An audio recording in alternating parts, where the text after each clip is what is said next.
ঠান্ডা লাগিয়ে ফেললে তো? এক স্নানেই ঠান্ডা লাগিয়ে ফেললে তো? দেখো আমার এমনি ঠান্ডা ভাব বুঝলে। হ্যাঁ। তারপরে সকালে স্নান করলাম। হুম। আর আমার হঠাৎ করেই হ্যাঁ যা হবে দাঁত দানে আসতে। সত্যি তাই। চোখ দিয়ে যেরকম জল কাটছে, নাকটা দিয়েও সেরকম জল কাটছে। ভালো তো, ওই জন্য রুমাল আছে। হ্যাঁ।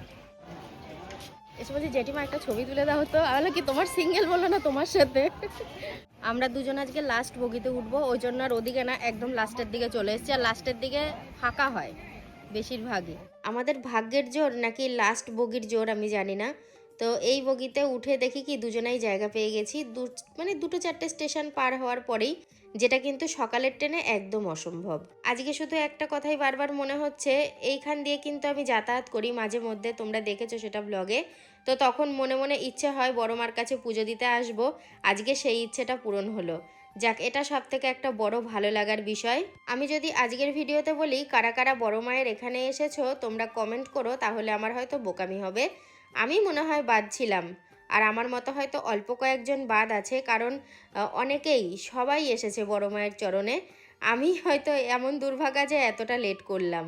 আমরা মন্দিরের কাছাকাছি চলে এসেছি, এবার পুজোর ডালা কিনবো।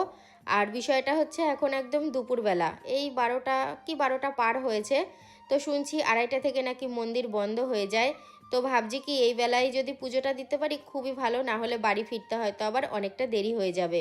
আজকে লাইনের চাপটা কম ছিল, কারণ অনেকের মুখে শুনেছি প্রচুর প্রচুর বড় লাইন হয়। তো আমি সব সময় সেটাই শুনে আসছি। আর আজকে দেখছি লাইনটা সেরকম নেই, অল্প লাইনে আমাদের খুব বেশিক্ষণ দাঁড়াতেও হয়নি। এই হয়তো সব মিলিয়ে 30 মিনিটের একটু বেশি বেশি এই টাইম ধরে দাঁড়িয়েছিলাম, কারণ যেখানে দাঁড়িয়েছি সেখান থেকে মন্দিরটা দেখা যাচ্ছে।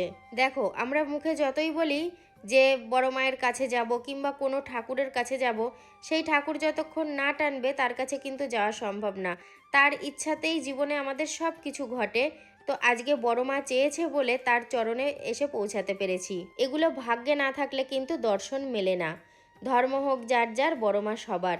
তো একদম চলে এসেছি বড় মায়ের মন্দিরের কাছে। দেখো ভেতরটায় ঢুকে গেলাম, একদমই ফাঁকা। দেখেছো ভেতরটায় যে যেরকম পারছে, মানে মোটামুটি অতটা লাইন নেই, লাইনটা এখানে ভেঙে গেল। আর সামনেটায় কিন্তু প্রচুর ভক্তের সংখ্যা রয়েছে। আমরা যেই টাইমটায় পুজো দিতে এসেছি সেই টাইমে কিন্তু মায়ের কাছে আরতি চলছিল। এখন যেহেতু দুপুর টাইম, মনে হয় যেন ভোগারতি চলছিল। দেখেছো কত ভক্ত সংখ্যা, আর অনেক ভক্তের হাতে কিন্তু মোবাইল রয়েছে। তারা তো এখানে দাঁড়িয়ে মাকে দেখছে, আর বাড়িতে গিয়ে যাতে ঘরে বসে ফোনে দেখতে পারে সেই ব্যবস্থাও তারা করে নিচ্ছে। প্রত্যেকের হাতে ফোন আর ক্যামেরাও করছে। এখানে কিন্তু তোমরা আমাকে দেখতে পাচ্ছ না, আমি সামনের দিকেই আছি, একটা সাইড হয়ে গেছি।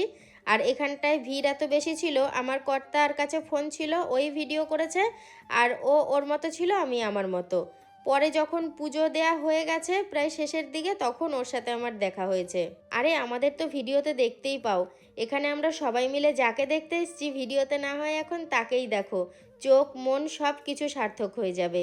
বড় মা যেন তার প্রত্যেকটা সন্তানকে ভালো রাখে, সুস্থ রাখে, আর সবার মনের ইচ্ছে কম বেশি পূরণ করে। তো দেখো আমার পুজো দেয়া হয়ে গেল, এবার বেরিয়ে আসছি বাইরের দিকে। তবে আমি একদম কাছে থেকে পুজো দিলাম তো বেশ ভালোই দেখতে পেয়েছি, ভালোও লেগেছে। তারাপীঠে গিয়েছিলাম, তো তারপরেই চলে আসলাম নৈহাটিতে। যাক, মনটা এবার খুব ভালো লাগছে। বড় মা আবার যেদিন টানবে সেদিন অবশ্যই আবার বড় মায়ের কাছে আসব। আর তাছাড়া আমার মাকে নিয়ে একবার আসবো এখানে পুজো দিতে। আমার মায়েরও খুব ইচ্ছে এইখানটায় করে আসবে। তো আমি বলেছি ঠিক আছে, তো তোমাকে তো আর নিয়ে যাওয়ার কেউ নেই আমি ছাড়া, আমি তোমাকে একদিন নিয়ে যাব। এবার আমরা একটু ফাঁকা জায়গায় যাব, সেখানে জল প্রসাদ মুখে দিয়ে তারপরে দুপুরে কিছু খাবো। কারণ কি বলো তো, আমরা তো সকাল থেকে খাইনি, আর সকাল থেকে খেলেও দুপুর হয়ে গেছে, খেতেই হতো।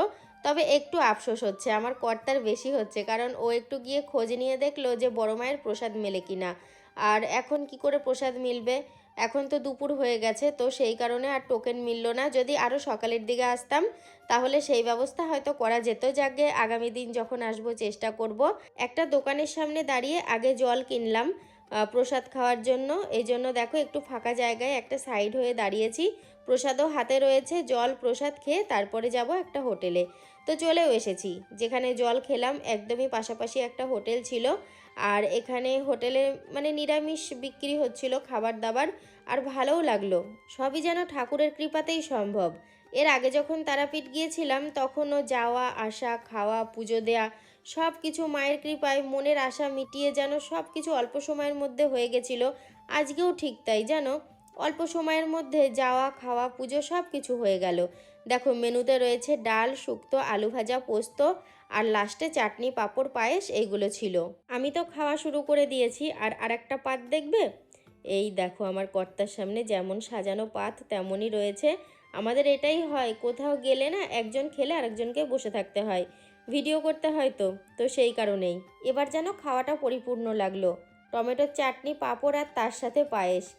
আর আমার খাওয়া এখনও হয়নি, আমার কর্তার খাওয়া হয়ে গেছে।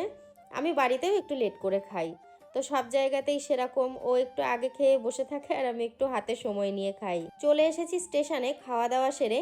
এবার নৈহাটিতে একটু আমাদের অপেক্ষা করতে হয়েছে, প্রায় 1 ঘন্টা 5-10 মিনিট মতো। তারপরে আমাদের ব্যান্ডেল যাওয়ার গাড়ি এসেছে।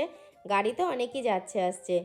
তো খাওয়ার পরে মনে হলো একটু কিছু মানে ড্রিঙ্কস খাই, তো সেই কারণে আমি এই জিরাটা নিয়ে নিয়েছি। আমি একটা জিরার কথা তোমাদেরকে বলছি। আমার কিছুদিন আগে শরীরটা খারাপ করেছিল, তো আমি জিরে সেদ্ধ জল খেয়েছিলাম, আমাকে রাজু বানিয়ে দিয়েছিল। তো বলে কি যে মামি তুমি এটা খাও, দেখো শরীরটা খুব হালকা লাগবে, মানে গ্যাস জমে গেছিলো, একটু অস্বস্তি হচ্ছিল। সত্যি গো, জিরে সিদ্ধ জলটা আমার শরীরে খুব উপকার দিয়েছে। তো সেইটা মাথায় ছিল বলে আমি এই যে ড্রিঙ্কসটা, এটাতেও জিরের ফ্লেভার আছে, তো ওই জন্য আমি এইটাই নিলাম। আর এগুলো দেখেছো ক টাকার কয়েন, 20 টাকার কয়েন। আমার কর্তার তো খুব চিন্তা, বাড়ি ফিরতে অনেকটা রাত হবে, কি করে যাব আমি, শীতের পোশাক আনিনি, তুমি শীতের পোশাক আনোনি, আমার এমনি ঠান্ডা লেগেছে। তো ওর সব চিন্তার অবসান হয়ে গেছে। কেন জানো, আমরা বাড়ি পৌঁছিয়েছি তখনও বেলা ছিল। বেশ খানিকক্ষণ অপেক্ষার পর ট্রেন ঢুকলো। এবার আমরা কুঝিকঝিক করে যেমন এসেছি আবার কর্তাগিন্নি কুঝিকঝিক করে বাড়ির দিকে রওনা দেব। আমার সিঁদুরটা কি হয়েছে কপালের, ও হবেই, অতিরিক্ত ছড়িয়ে গেছে না, আমারটা এত ছড়ালো কি করে, মানে এরম এরম করেছি। তো চলে এসেছি 5টা বাজতে বাজতে বিষ্ণুপ্রিয়া স্টেশনে। তো বাড়ির দিকে না গিয়ে ও সবসময় এই চায়ের দোকানেই আসে চা খেতে, তো চা খেয়ে আমরা বাড়ির দিকে রওনা দেবো। বাড়িতে চলে আসলাম, সন্ধে দেওয়া হয়ে গেছে, মাই দিল সন্ধে। তারপরে চেঞ্জ করে ফ্রেশ হয়ে এই সবে এই ঘরে আসলাম। আর এখন ঘরে বসলে হবে না, চা বানাবো, রুটি বানাবো। তো ওর একটু খিদে পেয়েছে, তো ওকে ভাবছি একটু রুটি বানিয়ে দেবো। মুড়ি খাবো আঙ্কেল দিয়ে, না রুটি করবো? ঠিক আছে, তাহলে রুটি করব। আর বাইরে আমি সমস্ত কিছু নিয়ে গেছি, আটা, চা, চিনি। আগে চা বানাবো, তারপরে রুটি করব। রুটি বানিয়ে নিয়ে এইমাত্র ঘরে আসলাম, চা করেছি আর রুটি করেছি। আর এখনো রুটি বানানোর কিছু করিনি। মা যেহেতু বাঁধাকপি দিয়ে গেল, তো ভাবছি ওকে একটু বাঁধাকপি দিয়ে রুটি দিই, বললো খিদে পেয়েছে, তারপরে দেখি কি বানানো যায়। আর আমাদের জন্য ভাত হবে পরে, তো আগে রুটিটা হয়ে গেল। এখনই ভাত করব না, পরে করব, কারণ এখন করলে ঠান্ডা হয়ে যাবে, সে 10টায় খাবো। এই যে রুটি, এই যে একটা দারুণ জিনিস। তো তোমরা তো আশা করি বুঝতেই পারছো, দারুণ বলা ভুল হবে, কি জিনিস এটা তো দেখে বোঝাই যাচ্ছে, এটা একটা ঘড়ি।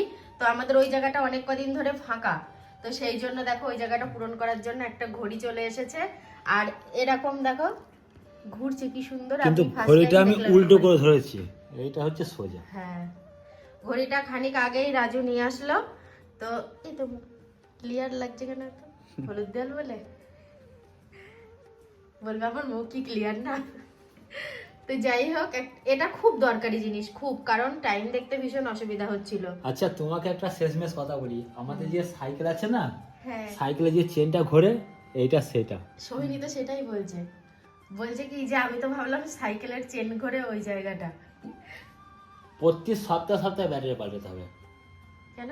হ্যাঁ, এই যা কার্যকরী করা আছে, ভালো জিনিস কিনলে মেনটেন করতে হ্যাঁ, করতে হবে একদম। সব কিছু, তাই না? একদম। নর্মাল ঘড়ি হলে 1 বছর পরে পাল্টালে কিছু হয় না। কিন্তু ঘড়িটা দারুণ লাগছে। কিন্তু আমি আমার এই প্রথম, মানে এত বছরে আমি প্রথম। হ্যাঁ, এইরকম অনেকে ঘড়ি বাড়িতে দেখলাম, গিয়েছি আমি, নানান রকমের ঘড়ি দেখেছি, কিন্তু এই ঘড়ি দেখিনি কিন্তু আমি। আমিও দেখিনি, আমার ফার্স্ট টাইম। আর আমার বন্ধুরা যদি দেখে থাকে কমেন্টে জানাবে। এই যে এখন রাতের খাবার বাড়তে বসলাম, প্রায় 10টার কাছাকাছি বাজে। তো খাওয়া দাওয়া করে ঘুমিয়ে পড়বো। ভাত করেছি, ভাতে একটু আলু সিদ্ধ দিয়েছি, আর বাঁধাকপি ছিল সেটাও রুটি খেয়ে নিয়েছে। আর এই দেখো এখানে মাছ তো মা দিয়ে গেল, সুন্দর রান্না করেছিল। আর এখানে রুটির অবস্থা দেখো, সবাইকে রুটি দিয়ে মানে তারপরে এইটুকুনি রয়েছে, আমিও খেয়েছি একটা রুটি, একটা নাই দেখো ছিঁড়ে খেয়েছি, আর একটু আলু ভাজাও রয়েছে। এখন একটু আলু সিদ্ধ দিয়েছিলাম, আলু সিদ্ধটা মাখবো। তো যাই হোক, আমরা খাওয়া দাওয়া করবো, আর ভিডিওটা আমি এখানেই শেষ করে দিচ্ছি। তোমরা খুব ভালো থেকো, দেখা হচ্ছে পরের ভিডিওতে। সবাইকে গুড নাইট।